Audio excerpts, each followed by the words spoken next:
Awali ya yote ni wapongeze sana timu ya wananchi Yanga kwa kuwa bingwa.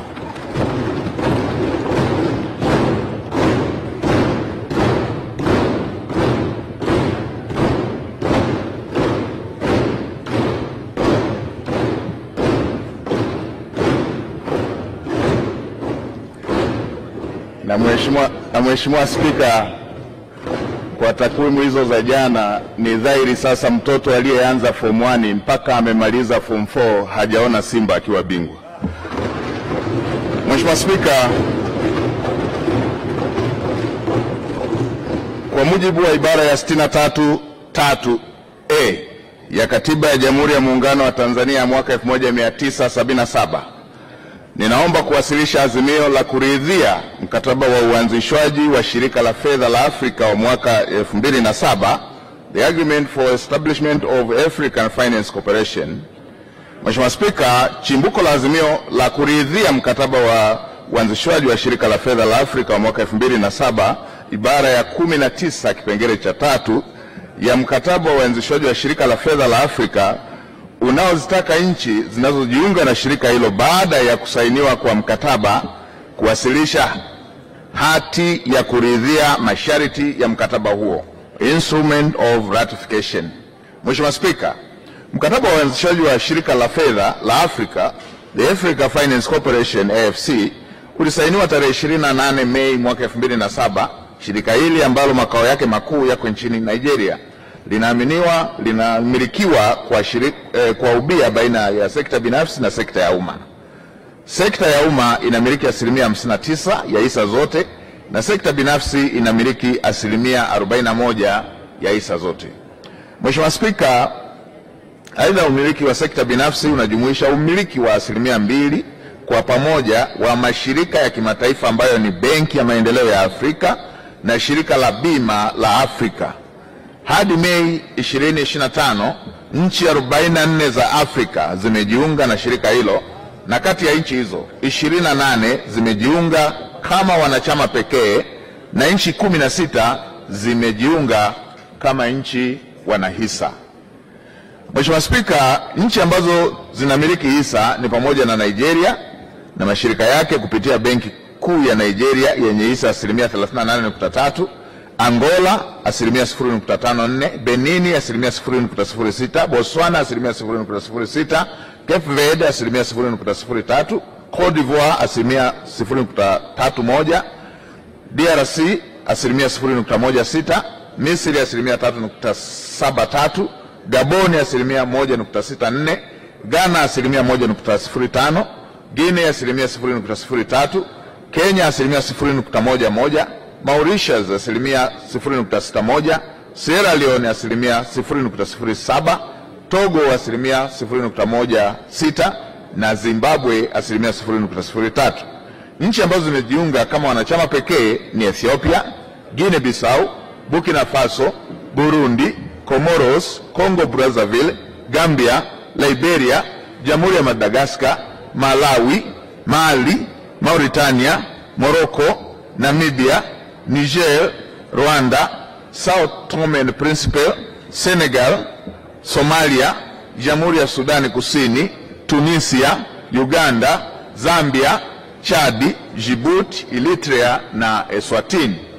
Mheshimiwa Spika, katika vipindi tofauti Shirika la Afrika limetoa mwaliko wa serikali ya Jamhuri ya Muungano wa Tanzania kujiunga na shirika hilo ili kunufaika na fursa mbalimbali za kifedha kwa serikali na sekta binafsi.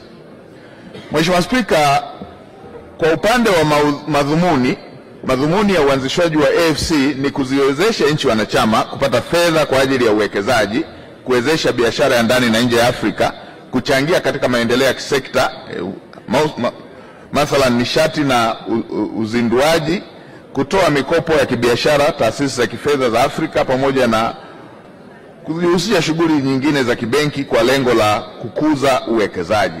Kigezo kimojawapo cha kunufaika na mikopo na dhamana inayotolewa na AFC ni nchi kuwa mwanachama pekee au mwanachama mwenye hisa katika shirika hilo. Jamhuri ya Muungano wa Tanzania inapendekeza kujiunga kama mwanachama pekee bila kununua hisa kwa wakati huu. Mheshimiwa Spika, Mkataba huu una ibara 21. Naomba nieleze maudhui ya baadhi ya ibara kwa kifupi. Ibara ya 3 ambayo ni shughuli za shirika. Ibara hii inabainisha shughuli za AFC ikiwemo utoaji wa mikopo kwa ajili ya uwekezaji, kuwezesha biashara za ndani na nje ya Afrika, kuchangia katika maendeleo ya sekta ya nishati na uzinduaji, yani extractive industries, usafirishaji na ugavi, mawasiliano, viwanda vikubwa, kutoa mikopo kwa taasisi za kifedha za Afrika pamoja na kujihusisha na shughuli nyingine za kibenki kwa lengo la kukuza uwekezaji wa Afrika. Aidha, ibara hii inatoa fursa kwa sekta ya umma na sekta binafsi kupata mikopo kutoka AFC. Uwepo wa fursa hii utaongeza upatikanaji wa mikopo na kuongeza mitaji kwa sekta binafsi, upatikanaji wa fedha za kigeni na ushindani wa taasisi za fedha hapa nchini. Ibara ya 5 ambayo hii inahusu wanachama imebainisha masharti ya wanachama, ambapo nchi inaweza kuwa mwanachama ikiwakilishwa na benki kuu katika masuala yote yanayohusiana na mkataba wa AFC. Aidha, sekta ya umma au sekta binafsi inaweza kuwa mwanachama kwa kununua hisa katika shirika hilo. Nchi inayotaka kujiunga na AFC inapaswa kuwasilisha hati ya kuridhia masharti ya mkataba ili wa uanzishwaji wake. Kwa upande wa ibara ya 7 inahusu kinga ya misamaha na upendeleo wa kidiplomasia, kwamba nchi itakayojiunga na shirika hilo itatakiwa kuipa AFC hadhi, kinga, misamaha na upendeleo wa kidiplomasia. Kwa ibara ya 8 inahusu kinga dhidi ya msamaha ya mashtaka, na kwamba AFC haiwezi kushtakiwa na nchi mwanachama, mwanahisa au mtu yeyote kuhusu masuala ambayo yanasimamiwa katika mkataba, hususan au masuala binafsi. Ibara ya 9, ibara hii inahusu kinga za upekuzi, ukamataji, utaifishaji wa aina nyingine zote, au kukamata au kuchukua au kuzuiliwa kwa mali za AFC kwa mujibu wa taratibu za kisheria za nchi wanachama. Ibara hii kwa upande wa ibara ya 10 inahusu uhuru wa shughuli za AFC, ambapo nchi mwanachama anapaswa kuondoa vizuizi vya usimamizi vinavyohusu masuala ya fedha na shughuli za AFC. Kwa ibara ya 11 inahusu kinga ya nyaraka za AFC dhidi ya upekuzi na kutolewa isipokuwa pale nyaraka zitakapohitajika na mahakama au mashauri ambayo AFC inahusika. Ibara ya 12 inahusu upendeleo wa mawasiliano ya kiofisi ya shirika la AFC, ambapo mawasiliano hayo yatachukuliwa kuwa ni mawasiliano ya taasisi ya kimataifa. Ibara ya 13 inahusu kinga, upendeleo na misamaha ya kodi zote kwa watumishi, wawakilishi, wakurugenzi, viongozi na washirika wa AFC wakiwemo wa Tanzania wakati wakitekeleza majukumu yao kwenye AFC. Ibara ya 14 inahusu uondoaji wa kinga na upendeleo, ambapo bodi ya wakurugenzi na mtendaji mkuu wa AFC wana mamlaka ya kuondoa kinga na upendeleo kwa mtendaji mkuu na watumishi au washauri waelekezi.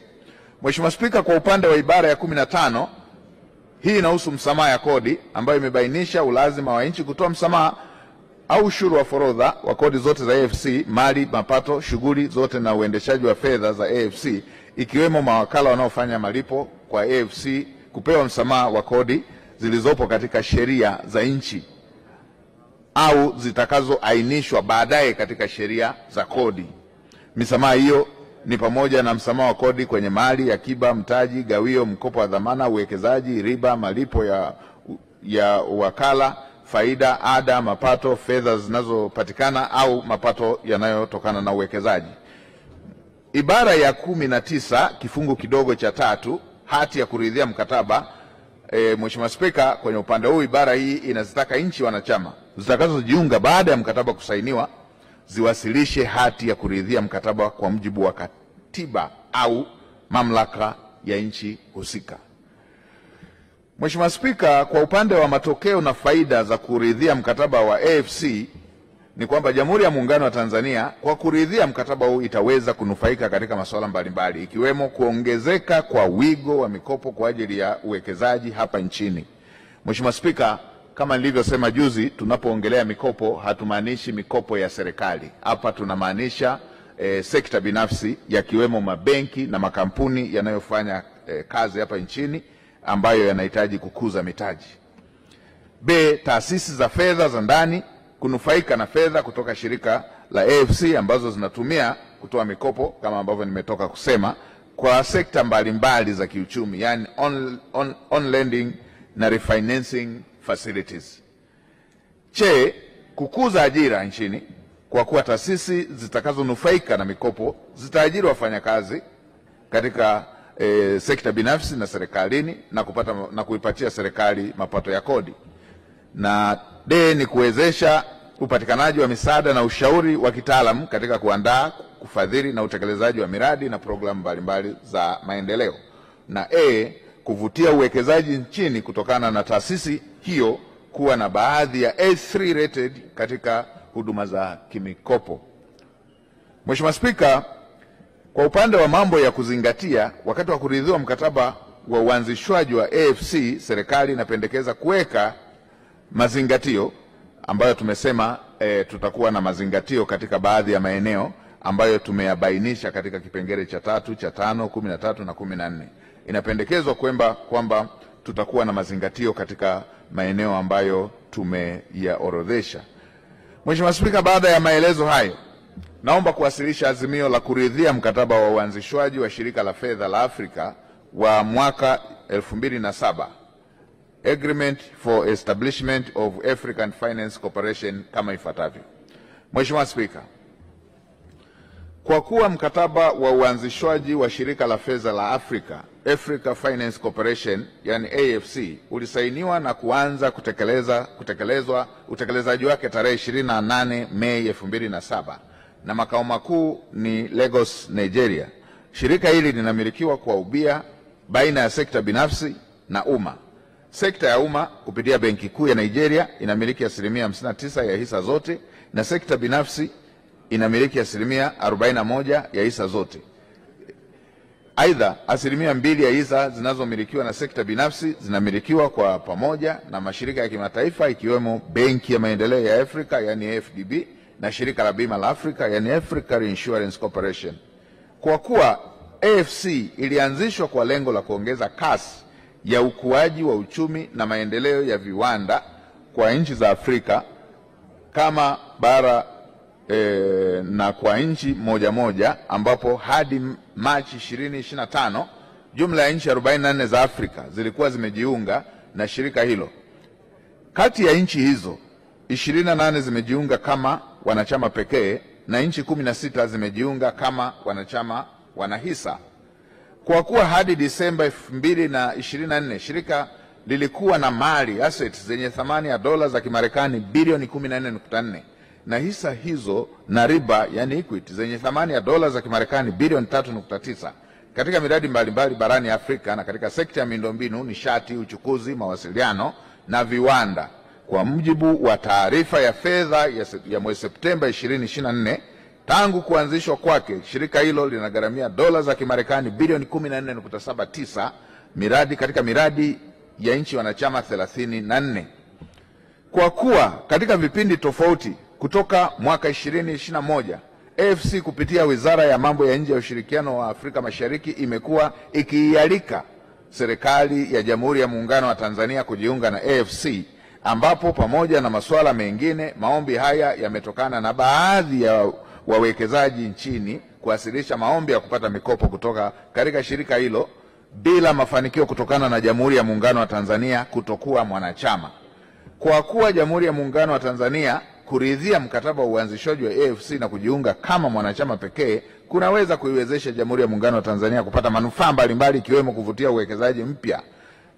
Kwa kuwa endapo mkataba wa AFC utaridhiwa, serikali haitawajibika kudhamini mikopo inayotolewa na sekta binafsi nchini. Kwa upande wa mikopo inayotolewa na AFC kwa taasisi za serikali au miradi ya ubia, serikali inaweza kudhamini mikopo huo kwa mujibu wa sheria zake. Kwa kuwa Jamhuri ya Muungano wa Tanzania ni miongoni mwa nchi ambazo hazijasaini mkataba huo, inapaswa kuridhia mkataba huo ili iweze kunufaika na kuwezesha utekelezaji wa mkataba na uanzishwaji wa shirika la fedha la Afrika, Agreement for Establishment of African Finance Corporation, AFC. Kwa kuwa kuridhia kujiunga na AFC kutaleta manufaa mbalimbali kwa Jamhuri ya Muungano wa Tanzania ikiwemo kuongezeka kwa wigo wa upatikanaji wa mikopo kwa ajili ya uwekezaji, kuwezesha sekta binafsi na taasisi za fedha za ndani kunufaika na fedha kutoka AFC ambazo zinatumika kukopesha sekta mbalimbali za kiuchumi, on lending na refinancing facilities, kukuza ajira na mapato nchini kwa kuwa taasisi zitakazonufaika na mikopo hiyo zitaajiri wafanyakazi, kuongezeka kwa mzunguko wa fedha katika uchumi zikiwemo fedha za kigeni kuwezesha upatikanaji wa ushauri wa kitaalamu katika kuandaa, kufadhili na kutekeleza miradi na programu mbalimbali za maendeleo, kuvutia uwekezaji nchini kutokana na taasisi hiyo kuwa na hadhi ya alama A3 rated, kufuatia tathmini iliyofanywa na taasisi za Moody's Ratings.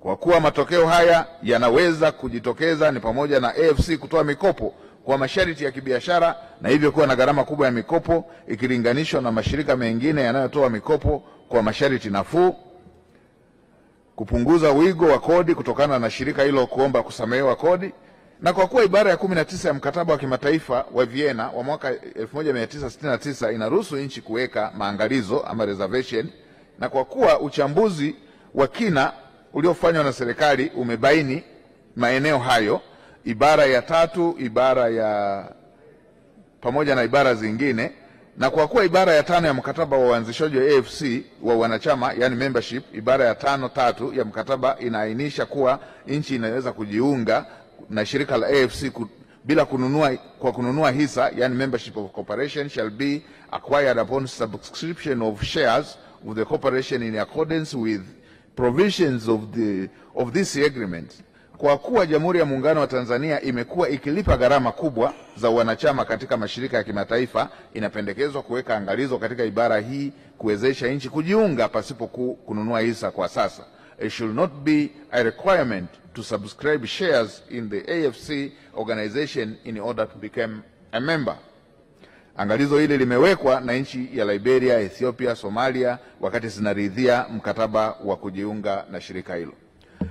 Ibara ya 13 ya mkataba wa uanzishaji wa AFC, kinga binafsi, maendeleo na misamaha ya kodi, personal immunities, privilege and exemptions. Ibara ya 13 ya pili mkataba wa uanzishaji wa AFC inatoa msamaha wa kodi ya mtendaji mkuu, mkurugenzi, maafisa na wafanyakazi wa shirika hilo. Ibara hiyo inakinzana na kifungu cha 7 ambacho tumeielezea katika sura ya 332. Ibara ya 14 ya mkataba wa uanzishaji wa AFC, uondoaji wa kinga. Ibara hii inahusu uondoaji wa kinga na upendeleo ambapo bodi ya wakurugenzi wa AFC ina mamlaka ya kuondoa kinga. Hivyo basi, kwa kuwa na kwa kuzingatia manufaa ambayo Jamhuri ya Muungano wa Tanzania itapata kutokana na kuridhia mkataba huo, Bunge la Jamhuri ya Muungano wa Tanzania katika mkutano wake wa 19 na kwa mujibu wa masharti ya ibara ya 63(3)(a) ya Katiba ya Jamhuri ya Muungano wa Tanzania ya mwaka 1977 inaazimia kuridhia mkataba wa uanzishwaji wa shirika la fedha la Africa, an agreement for the establishment of the African Finance Corporation AFC, isipokuwa katika utekelezaji wa maangalizo ambayo tumeyaweka, yakiwemo kwa kuanzia kujiunga bila kulipia hisa. Mheshimiwa Spika, baada ya maelezo haya, naomba bunge lako tukufu lijadili azimio hili na kuridhia kwa mujibu wa ibara ya 63 kifungu kidogo cha 3(a) ya Katiba ya Jamhuri ya Muungano wa Tanzania ya mwaka 1977. Mheshimiwa Spika, naomba kutoa hoja. Mheshimiwa Bunge, hoja imetolewa na imeungwa mkono. Asanteni sana.